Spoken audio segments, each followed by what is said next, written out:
All right, and here's my third and final part of curve sketching, which is putting it all together.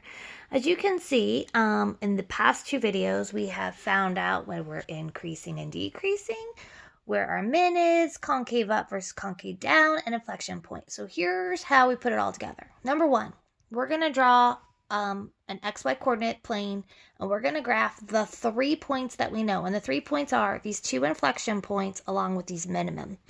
And then as I connect those dots, I'm going to make sure I'm paying attention to decreasing, increasing, and concavity. So let's go ahead and do this. So I'm going to need a grid that looks like I need to go down to like a -7, out to about 3. So we're just going to kind of eyeball this. Okay.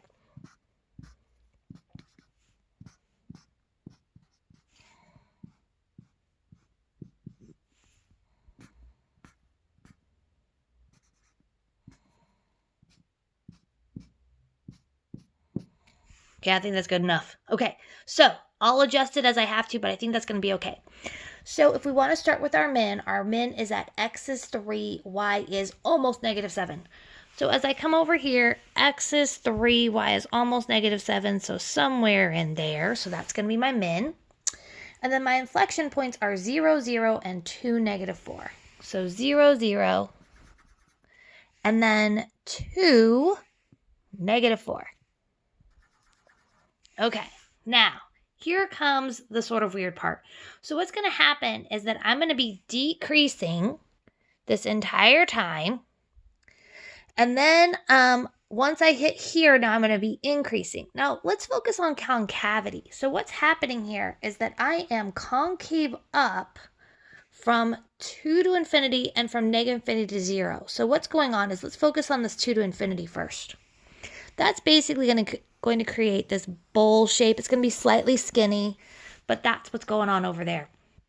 Now, what's going to happen between 2 and 0 is that I'm going to curve down, but be careful, this 0, 0 is not a max.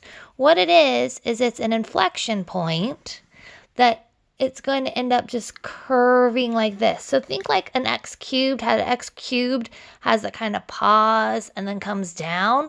That's what's happening over here. So if you notice, when I come over here, it was decreasing from -3 to 0, kind of paused and kept decreasing. So that's what's going on here. I'm decreasing, I kind of pause, I keep decreasing, but my concavity has changed. This is concave up, this is concave down. See how that works? It's kind of weird. And then over here, I've got my min, which turns out to be an absolute min. And there's my graph. All right, I hope that helps. And oh, by the way, because you guys have the online tool Desmos that you can use, you can always pop that into Desmos and we should get that sort of picture. Now, I will also say I haven't been too careful about intercepts of where it's crossing the X or Y axis because I'm focusing instead on increasing, decreasing, and concavity and all that good stuff. All right, I hope that helps.